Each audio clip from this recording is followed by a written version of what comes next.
السلام عليكم ورحمة الله وبركاته داودياش قيمة بدر رمضان مبارك sidoo kale kulanti wanaagsan kuna soo dhawaada barnaamijkeena wargeysyada ugu caansan ciwaanada sameynaya qodobada sports ugu dambeeyay saaxiibayaal Beberis wali waxa saaran falgalka ama reaction ka dhalanaya isku aadkii Champions League markii la sameeyay shalay oo Jimcaha gudaha Ingiriiska kale Beberis waxa saaran markii la eego ciyaartooyda Ingiriiska ee caanka superstarada oo ka ciyaara meel ka baxsan Premier League iyo kooxaha EPL isku aadiyay waxaan ka warqabnaa Real Madrid iyo Man City qoorta isku galiyay Pep Guardiola wuxuu waxaan u baahanay qorshe aan ku celin lahaa Jude Bellingham sababtoo uu Madrid halista ugu badan waxay kaga imaanaysaa Vinicius iyo Bellingham oo wuxuu dabcan qaabkii u ciyaaran ee tay kubad kasta Madrid ee gool dhalin karta ayaga inay ku dhamaanayso ama kubada abuuri kara marka Pep wuxuu waxaan u baahanay balaan aan ku istaajin karo ee Bellingham dhinaca kale Arsenal iyo Harry Kane waa asaan xilli Kane London uu dib ugu soo laaban doono kooxdiisii hore Spurs iyo waxa uu dabcan rabaa inuu sar u qaado magaca Bayern asigoo raba Arsenal inuu dilay Gunners kan waa ka warqabnaa jacayl gaar ah kala dhaxay almost 14 gool meelahaas ayuu ka dhashay kulamadii uu ciyaaray this time laakiin agaasimo Edu wuxuu leeyahay Bayern taabaraadinayna gacantan ku dhignay waxa ka warqabnaa markii ugu dambeysay Arsenal Europe ee Champions League ciyaaraysa gacanta Bayern ay ku baxeen I think 2016-2017 eedan jecel oo home away 5-5 looga badiyay markii Edu wuxuu this time waxaan hubaa leeyahay Bayern inay cabsanayso markaan score imaano waa fariinta Edu uu diray waxaan ku kalsoon u leeyahay inaan FC Bayern Munchen reebi karno agaasimo Edu wuxuu leeyahay hadii aan rabno Europe inaan statement fariin u dirno marka hore Bayern aan qoorta ka go'no kadib wuxuu leeyahay Real iyo Man City ayaga cabsan doonaan no way sabab aan ku gafi karna ma lahu leeyahay inaan u gudubno finalka dhinaca kale kuwa ciyaaraha ka falloodaan sida Chris Sutton iyo shakhsiyaad badan waxay leeyihiin saaxiibayaal Ingiriiska waa in koox ay u tagtaa finalka inkastoo waxay dhan wadada kooxaha Ingiriiska la gali aad u adag tahay oo Real iyo Man City Bayern iyo Arsenal koox laga rabo haddana waxay leeyihiin kooda June garoonka Wembley ceeb ay ku noqon doontaa Britain in laga waayo koox Ingiriis marka barnaamijka dabcan wargeysyada daawanaysan saaxiibayaal taageerayaasha Arsenal iyo taageerayaasha Man City hal koox iska soo xulo oo wakiisha dabcan idin imaado finaalaha Champions League garoonka Wembley lagu ciyaar doono kooda June kori hoos ba hal tagay sababtoo haddii Arsenal soo reebto Bayern City iyo Real soo reeban ayaga semifinal qoorta isku galayaan kadibna hal koox la imaan doonto marka matalaada England yaan noqonay sababtoo Ingiriisku xilin ceebeen ugu tahay kooda June in meesha nagala waayo matalaadan la karo marka reer Gunners commentary ka dhiibta City sidoo kale commentary ka dhiibta yaa matali kara Ingiriiska inuu finalka imaado kooda June haduu alla idmo sidoo kale qodobada kale ee Beberis ka saaran waxa qayb ka saaxiibayaal soo qaadan karnaa Erik ten Hag oo kaleeto Manchester United hogaamiye wuxuu leeyahay kulanka axada Liverpool ana ciyaaraan waa big game sidoo kale wuxuu labada kooxood markay score imaadaan waxa dhaxmar uu ka dhawaaj ciyaar dhaqameed aad u xiiso badan oo traditional markuu wuxuu leeyahay FA Cup hadii aan ka badano kooxda Liverpool season kan wuxuu leeyahay si moralkan aad u sareeyaan ku dhameysan karnaa horyaalkan wuxuu leeyahay dabcan dagaalkeena afarta sarane ee wasi wadi doonaa qodobada gossipka hadii aan fiirino ciwaanka weyn waxa qaadanaya saaxiibayaal Bruno Guimaraes oo kooxda Man City ka go'antay gacanta inay ku dhigaan Brazilian-kan warbixinta aan ka wada doodna saaxiibayaal sababtoo Guimaraes waxay u arkaan City inay gacanta ku soo dhigaan kadibna Kevin De Bruyne booskiisa galiyaan waxay hadda hakiyeen De Bruyne qandaraas kale in laga hadlo Kevin contractiisa wuxuu ku eegay June 2025 quality-giisa shakil lama galin karo laakiin dhaawiciisa batay iyo tartamada faraha badan ee kooxdan ku jirta awgeed markaan waxay doonteen Bruno Guimaraes oo Newcastle ku doonaysa 100 milyan oo pound balse City waxay ku kalsoontahay lacagtaas ka yar inay ku heli karaan maadaama Newcastle culaysa dhaqaale haystaan Champions League hadii laga waasiisa ka damban way u badantahay kooxdan ganaxyo la kulmi karaan hadii aysan musharaadka faraha badan ee bixiyaan maadaama sanadii ugu dambeysay kooxdan lacag leh suuq ay ku wada marka Bruno Guimaraes bal ka warama reer Manchester City ciyaaraan kamid anfacaya hadii aan sii wadno qodobada kale guud ee gudaha Ingiriiska jiray iyo sheekooyin kale ka kooban soo qaadanayna kadibna waan ka socon doonaa qodobka Guimaraes markaan ka tagno waxa soo qaadan karnaa kooxda Liverpool waxa ka go'an gacanta inay ku dhigaan Jamal Musiala oo 22 jir kubadda u sameeyay FC Bayern Munchen xulka Jarmalka laakiin Musiala kooxdiisu waxay dul dhigeen 100 milyan oo pound sida Football Insider ee daabacayso dhinaca kale Liverpool waxay dabagal gaar ah ku hayaan markii la fiirsho weeraryahanka Masaariga lagu magacaabo Umar Marmoush oo 25 jir oo ka tirsan kooxda Eintracht Frankfurt inay xagaaya gacanta ku soo dhigaan sida Bilde iyo Forfatu ee daawacayaan saaxiibayaal Arsenal waxay diyaarinaysaa lacag gaaraysa 60 milyan oo pound inay ku wareejiyaan kooxda Real Madrid sida kaga soo qaataan Brahim Diaz oo 24 jir kaasoo dhawaan doortay inuu ciyaaro xulka Morocco sida Football 365 ee daawacayso dhinaca kale Man City waxay soo gabagabay heshiiska ku qaadanayaan ninka lagu magacaabo Savio 19 jirkan Brazilian garbaha ka duula Girona ayuu joogaa oo amaah kula jooga laakiin Itihad Group le iska leh kooxda Troyes oo Francisca ciyaarto isla Itihad Group iska leedahay ayaa leh marka waxa leeyahay waxba kama dhignaba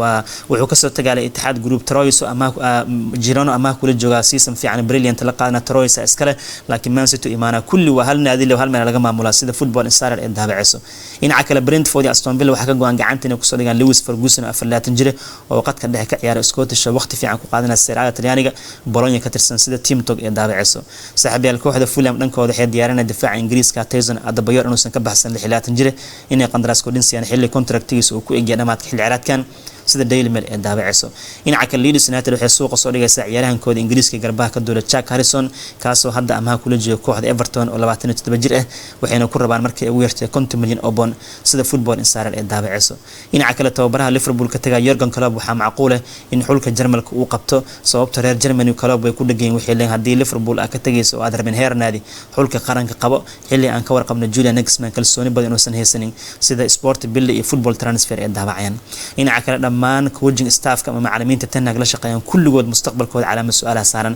Erik Ten Hag waxaa leeyahay kaaliyihiisa sidoo kale kaaliye ku xigeenkiisa kan goolayaha tababaro midka weerarka tababaro staffka guud ee Old Trafford ka wada shaqeeya kulligood albaabka laga diraa sida Sir Jim Ratcliffe go'aan si isbedel aan caadiyan United loogu sameeyo sida haatan Daily Mail ee daabacayso dhinaca kale Manchester United shirkadda Adidas heshiiska ka dhaxeeya 10 sano soo socdana dib loogu laabanaa kaas oo ku eg 2025 Manchester United contractigan sanad kasta waxay ku helaan 90 milyan oo pound laakiin Adidas markaan way macaadin heshiiskan waxaa lagu lifaaqay saaxiibayaal sanadkii ka waaya Champions League heshiiska idin kula jirnaba 10 milyan oo pound go'ayso idminis waxa hadii Manchester Champions League laga waayo sanad kasta Adidas kama qaadan doonto 90 milyan oo pound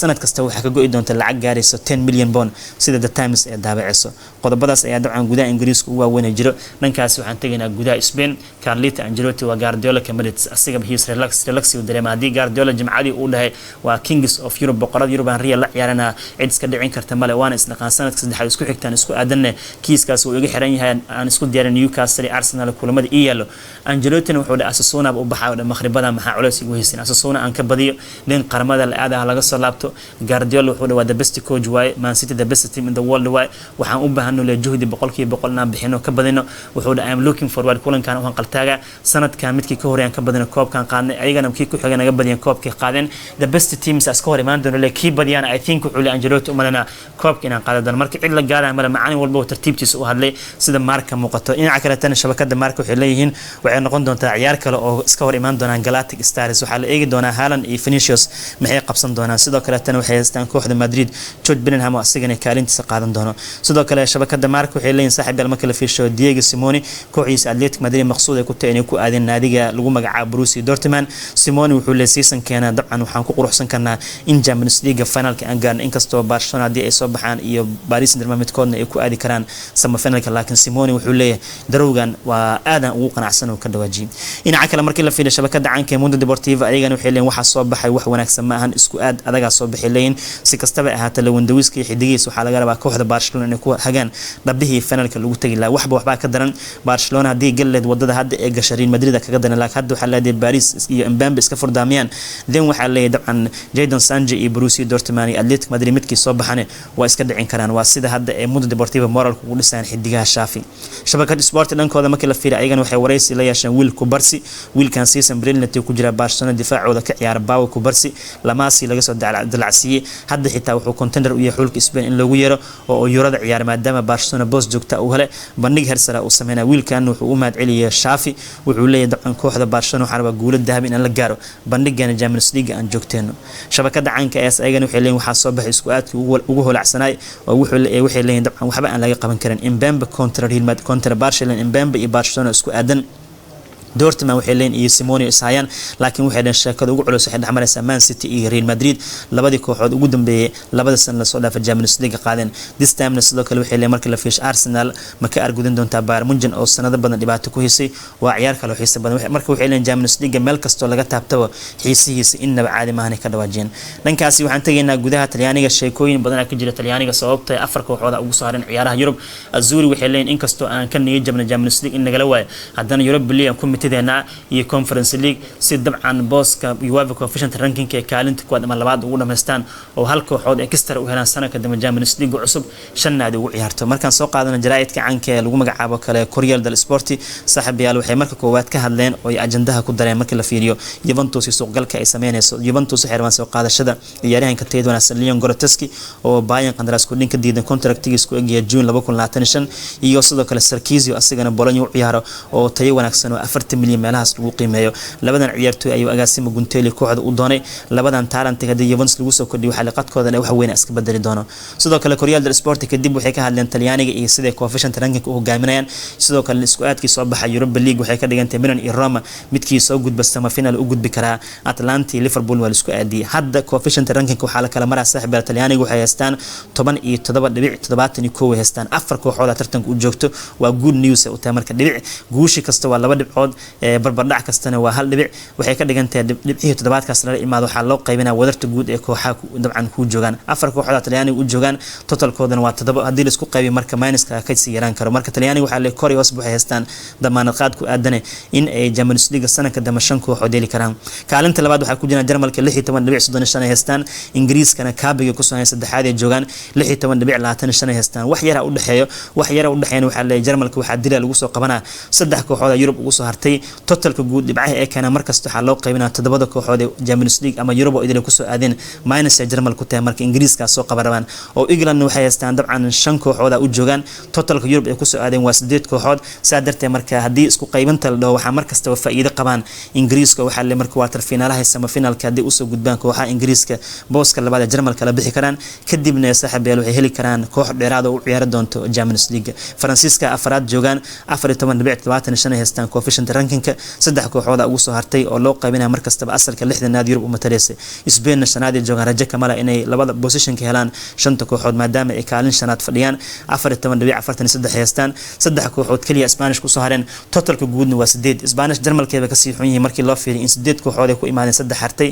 isku qaybinta marka minus badan ay ku jiraan hadda muhiimadda waxay tahay Talyaaniga Corriere dello Sport soo qaateen warbixintan in koowaad ama labaad ku dhameysan doona coefficient rankingka seasonka dambana Serie A ee shanaad u matali doonto ciyaaraha Champions League wax laga bedelay hadii aan eegno jaraa'idka caanka Tutti Sportivo ayagana waxay ka hadleen saaxiibayaal Juventus ciyaarankooda muhiimka Rabiot oo waxa la haatan qandaraas ku dhinka qaadana Juventus wada xaajoodkana meesha ugu dambeeyo maraaxil ciyaaraankan contractigiisa uu gabagabay laakiin agaasimo Guntelli wuxuu leeyahay Rabiot nagama baxsan doono dhinaca kale Torino qodobka soo qaateen caawa ciyaarayaan hadii ay guuleystaan kooxdan Euro hogaamiyo hamigooda wuxuu yahay sidii ay Europe ku imaan lahayn sidoo kale waxay ka hadleen labada wiil ee tennis ku soo baxeen Sinner oo Talyaani ah iyo Alcaraz oo isqaban doona tartamo kala duwan isaga hor imaan doona hadii aan eegno jaraa'idka caanka ee Gazzetta dello Sport waxay leeyihiin waxa lagu riyoonaa in la arko final koox Talyaani soo gaarto yaana ku riyoonay Roma iyo Milan midkii soo baxay maadaama quarter final labadan kooxood qoortan isku galiyay mid kasta oo soo baxay Talyaaniga waxay leeyihiin waxa sugaysa Liverpool iyo West Ham United laakiin way manage gareyn karaan Milan ayaa loo arkaa marka in la wakiilan karo si ay Talyaaniga final ugu matasho inkastoo Roma xitaa igu soo orad aysan ahayn waxay sidoo kale jaraa'idkan qodob ka soo qaateen ka hadleen Atalanta oo difficult game Liverpool lagu aadiyay inkastoo Gasperini uu leeyahay kooxda Liverpool waa isnaqaana waxay sidoo kale ka hadleen Inter Milan isku wadataha horyaalkeeda niyad lama kulmi doona hadii Champions League laga reebo captain Lautaro Martinez uu leeyahay focus horyaalka aan saarno sidoo kale tan Inter horyaalka waa ka warqabnaa almost 12 dhibcood ku hogaaminay marka Inter waxay leeyihiin niyad jabka nooga ekaada Champions League yuusan naga saameyn performance-gana holaca aan wadnay ee dhankaasi markii la eego saaxiibayaal horyaalka Talyaaniga ay ku guuleysan rabaan ugu dambeyntii waxaan soo qaadan karnaa ciyaaraha dabcan Saudi Pro League Al Nassr nafta ku soo laabto dad guuley ku soo laabteen kulankooda ugu dambeeyay hal gool waxay kaga bani Al-Ahli ninka odagaasi Arsenal go'aamiye gool kulaado shabaq ku hubsaday hadda Ronaldo konton gool ayuu kooxda Al Nassr dhashay wuxuu ku soo biiray Janaayo 2023 sidan ka warqabna marka hal sano iyo almost 2 bilood ka tirsan wuxuu ku dhaliyay konton gool sida odaga hadda uu kooxdiisa u caawiyay waxayna ka dhigantay 9 dhibcood waxa ka sareysa kooxda Al-Hilal oo kulan gacanta ku haysato Ronaldo ahaan saaxiibada horyaalka Saudi Pro League hadii kooxiisa laga qaado asigu wuxuu baadi goob ugu jira gool dhalintii inuu qaado maadaama 22 gool uu haysto waxayna u badantay inuu kabaha dahabka Saudi Pro League uu qaadan doono bal markaan aan soo qaadano maanta iyo kulamada kala duwan la ciyaaray Premier League iyo FA Cup iyo horyaalada kale kulamada jiraan hadii aan firino waa top 5 ka maanta ciyaaro kala duwan ka jiraan waxaan soo qaadan karnaa markaan eegno Premier League oo kale Arsenal iyo